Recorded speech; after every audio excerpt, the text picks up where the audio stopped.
My brother Kyle pulled up to our parents' house in his brewery truck 14 minutes after I did, and I watched the whole front porch empty out to greet him like he was a parade float. I had arrived quietly, parked my Civic at the curb because the driveway was already full by the time I got there, carried my pecan pie up the front steps, let myself in the side door, and set it on the kitchen counter next to a charcuterie board my mother had clearly purchased and arranged to look homemade. Nobody came out for me. My Aunt Peggy was on the phone in the hallway. My cousin Dale was watching football in the living room with his feet on the ottoman. My mother said, "Oh, good, you made it," without looking up from the potatoes she was stirring, and that was the welcome I got. The welcome you give someone whose arrival was never in doubt, but whose presence doesn't change anything about the room. Then Kyle's truck pulled up. The one with the taproom logo wrapped on the side panel, the one he'd had done in October after Hollow Creek Brewing got its 2-page feature in the regional food and drink magazine. And the energy in that house shifted the way it always does when he arrives. Like someone had turned the overhead lights on in a room, everyone had been perfectly comfortable pretending was bright enough. My father Gerald was the first one out the door. Then my Aunt Peggy, still holding her phone. Then 3 of the Hallett cousins. Then my mother, still wearing her oven mitts, which she has never once worn outside for any other reason in my memory. Kyle hugged each of them in turn, laughing that easy laugh of his, and he was carrying a canvas tote bag full of branded pint glasses. Taproom logo stamped in gold, one for everyone, presented with the casual generosity of a person who has learned that gifts become more meaningful when they're also advertisements. My mother pressed hers to her chest like it was Waterford crystal. I was still standing in the kitchen when they all filed back in.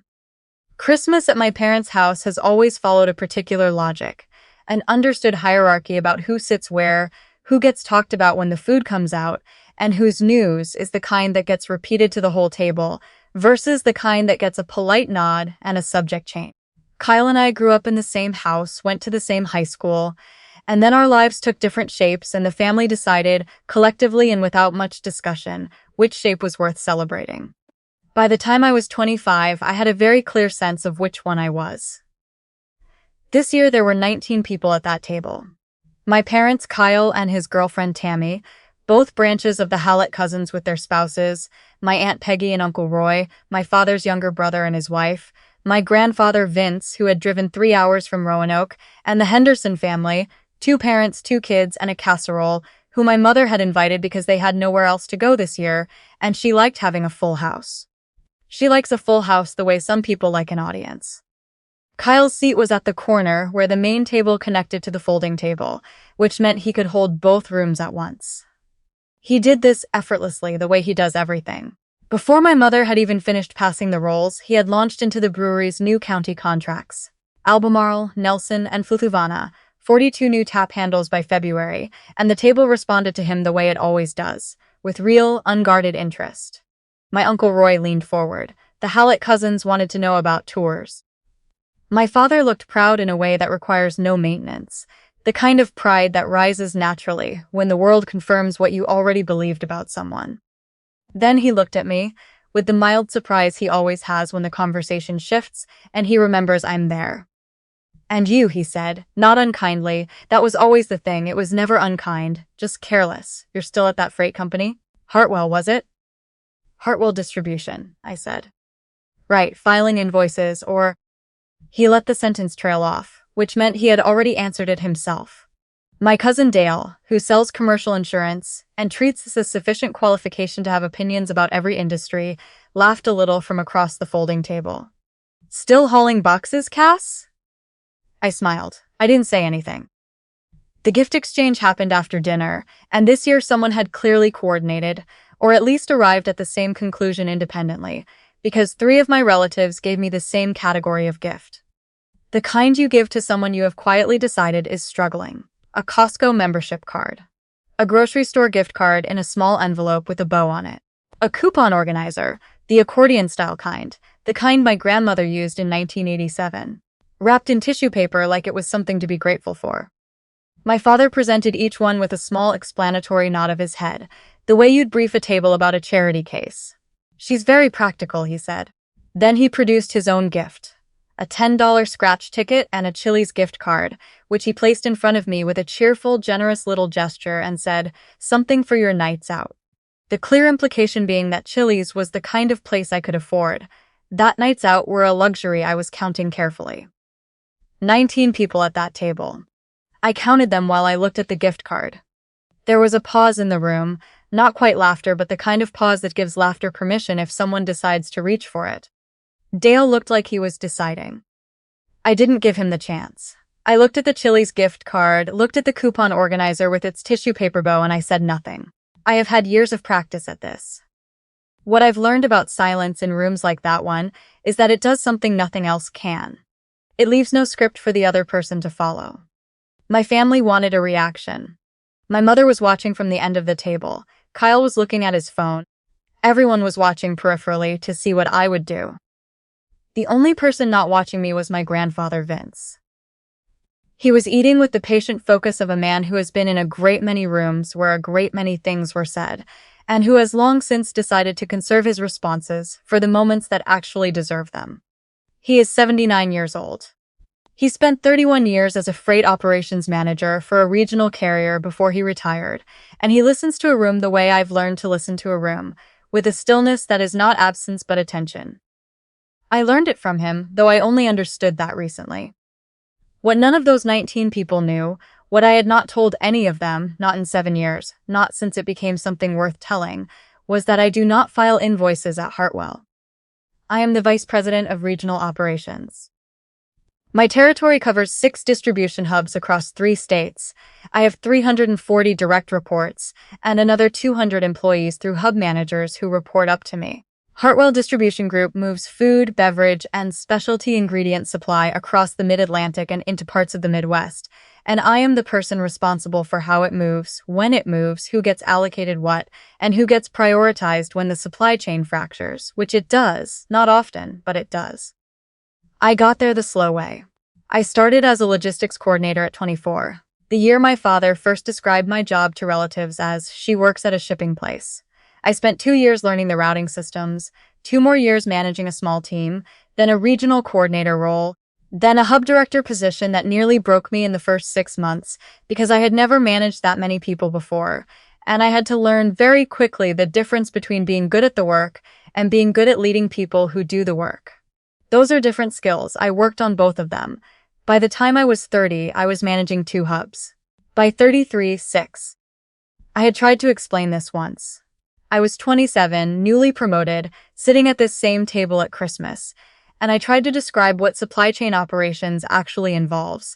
The commodity forecasting, the logistics modeling, the way a single disruption in one part of the network creates pressure in 12 other places, the decisions I was starting to make about how to absorb that pressure. I watched my father's face do the thing I've come to think of as the glaze.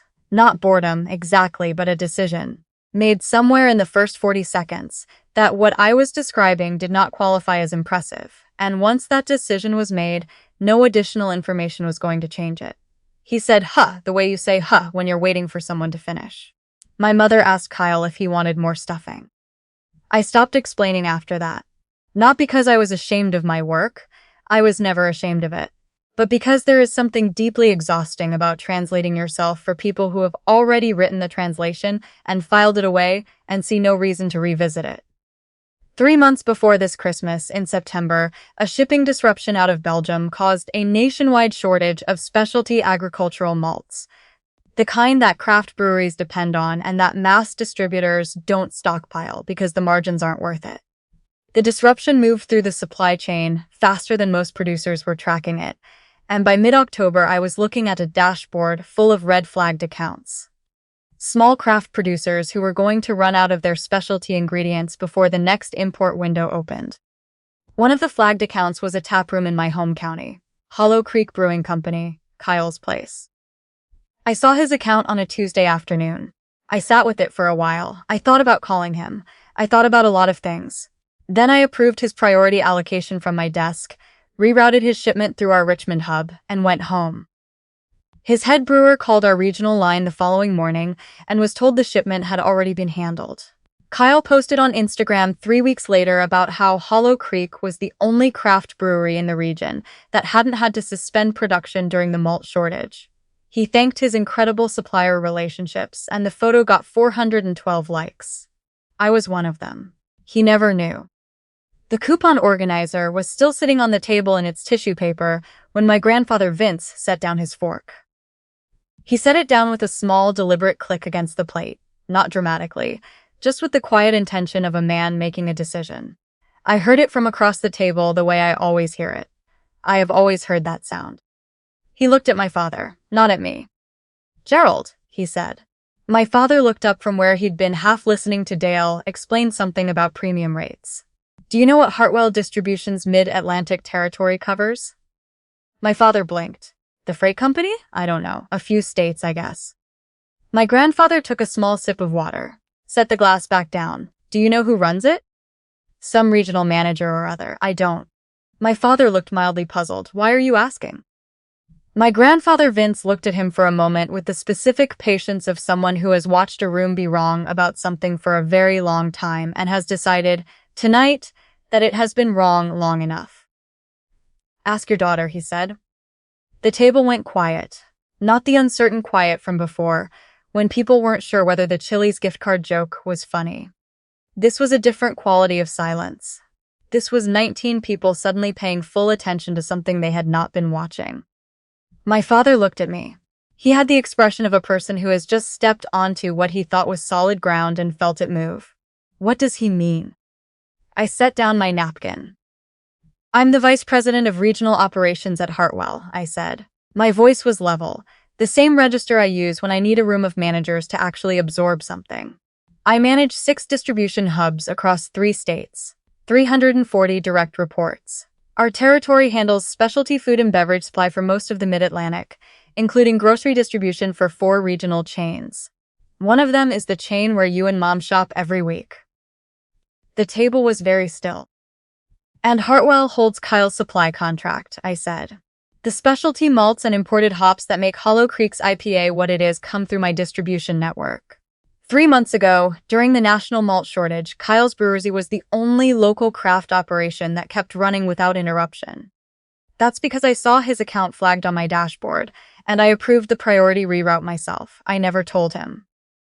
I looked at Kyle when I said it. His face moved through several things very quickly. Confusion, then recognition, then the expression of a person running fast arithmetic in their head. "The September shortage," he said. His voice was lower than usual. "Yes. That came from you." "Yes." He sat back in his chair. Tammy put her hand on his arm. He looked at the center of the table the way you look at something, when you are recalculating something you thought you already understood. My mother's voice came from my left, very quiet. "Why didn't you tell us?" I had thought about how I would answer that question for a long time in the abstract, the way you think about conversations that never quite happen. I gave her the real answer. "Because every time I tried, I watched you both decide it wasn't interesting," I said. I tried to explain my job when I was 27. Dad said, "Huh," and the conversation moved to Kyle. I stopped correcting the filing invoices thing when I realized no one was actually curious about the correction. You built a complete story about who I am and what I do, and for 7 years, not one person at this table fact-checked a single word of it. The Henderson kids were watching something in the other room. I could hear the tinny audio from whatever they were streaming. Everything else was very quiet. My cousin Dale was studying the pattern on his plate. Aunt Peggy had both hands in her lap and was wearing the expression of someone composing messages to send later. My father's hand rested near the Chili's gift card.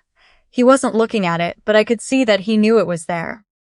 He spoke eventually, and his voice had a quality I had genuinely not heard from him before. Not guilt, exactly. Something more like the disorientation of a person who has been navigating with a map they trusted completely and just discovered it was printed wrong. "I didn't know," he said. "I know you didn't," I said. "That's the part I've been sitting with." My grandfather Vince reached over and put his hand briefly over mine. His hands are always warm, even in December. "I've known for 4 years," he said to the table. He said it the way he says most things, simply, as though it were just a fact being entered into the record. I recognized the company name when Cassidy mentioned it one Thanksgiving. I looked it up. I didn't say anything because I was waiting for her to tell you herself, and I kept watching, and none of you kept asking. He looked at my father, not with anger, with something more worn down than anger. Gerald, when is the last time you asked your daughter a real question about her work? Not how are things. A real question. My father didn't answer. There was no answer that would have helped. Kyle was the first one to come through to the other side of it. He is good at that, at landing on his feet, at finding his footing in rooms that have just shifted under everyone. I have always admired that about him, even when it frustrated me. He looked at me across the table with an expression I hadn't seen from him since we were kids, before the brewery took off and success made him easier and somehow simultaneously harder to reach. Cass, he said, I've been to 3 industry events in the last year and a half. You never said a word. You were usually being photographed. Something moved across his face, not quite humor, not quite shame, somewhere between the two. I would have introduced you, properly. He stopped.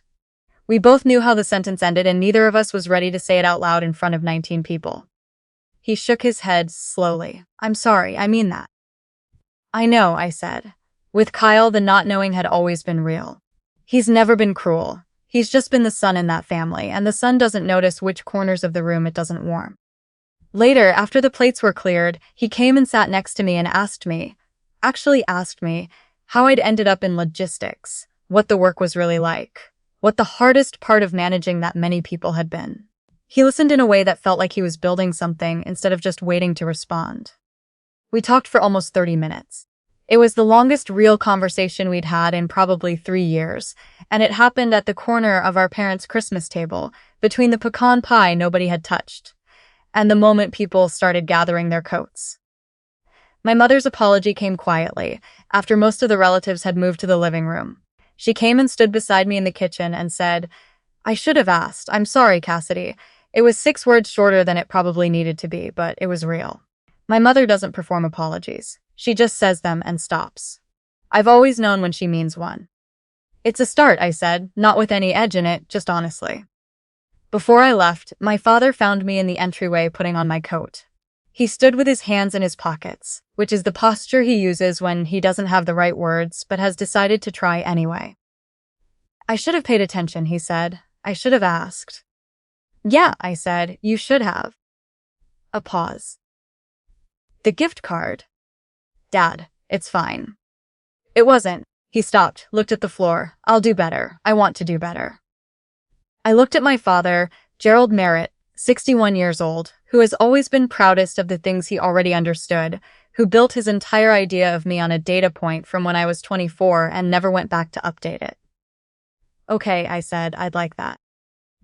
I drove home with the pecan pie in the passenger seat, the one I'd baked and brought, and that had sat completely untouched on the counter for 5 hours, because the evening had gone in a direction that left no room for dessert. I thought about my grandfather Vince the whole drive. Not the part where he told the table he'd known for 4 years, though that had made me smile in a way I'd had to disguise as adjusting my napkin. The part he'd said to my father.